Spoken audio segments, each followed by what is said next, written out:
À partir des années 1560, la France est déchirée par une terrible guerre civile qui oppose les catholiques et les protestants. Elle occasionne d'innombrables batailles, des passages de troupes et des sièges de ville. À la fin du conflit, en 1628, le pays est à genoux. 2 rois ont été assassinés, les récoltes sont ravagées, les loups ont envahi les campagnes.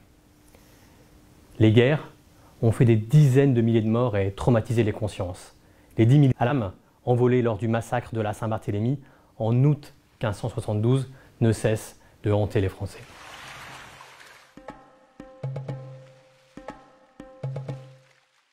Mais derrière le soldat se cachent 2 adversaires bien plus meurtriers, la météo et la peste. C'est le petit âge glaciaire. Les étés sont frais, les printemps pourris, les hivers glaciaux, les récoltes sont désastreuses. Maladie opportuniste, la peste se déchaîne sur cette population affaiblie. En 1563, on compte plus d'1 million de morts, 1 Français sur 20. Pourtant, les historiens, comme les contemporains, regardent ailleurs, obnubilés par les batailles des guerres de religion. Toutes les classes, toutes les villes sont touchées. On meurt comme mouche, déplore un témoin à Bordeaux, contemporain des événements.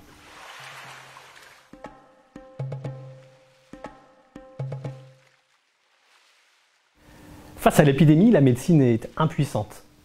Tout comme l'hérésie protestante, la peste est vue comme une punition divine. Les médecins Laurent Joubert ou Ambroise Paré recommandent de prier Dieu ou Saint Roch, de faire des processions, de jeûner et de s'abstenir de toute relation sexuelle. Le pharmacien Nicolas Well recommande de ne surtout pas ouvrir ses fenêtres, de sortir tôt le matin et avant de sortir de boire une potion à base d'œufs, de vin blanc et d'oseille.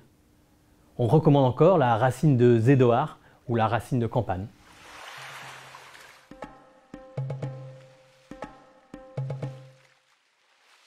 Si la médecine et les curés sont dépassés, les protocoles des pouvoirs publics sont plutôt efficaces. Au premier signe d'infection, les malades sont enfermés à domicile ou envoyés au champ.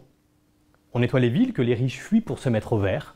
Les pestiférés doivent porter des signes distinctifs. On recueille leur testament de loin, à la fenêtre. Leurs cadavres sont enterrés à l'écart.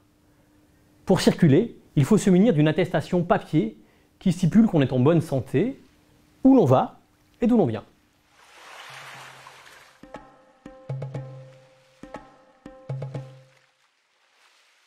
Aujourd'hui comme hier, l'épidémie terrorise car le malade est invisible.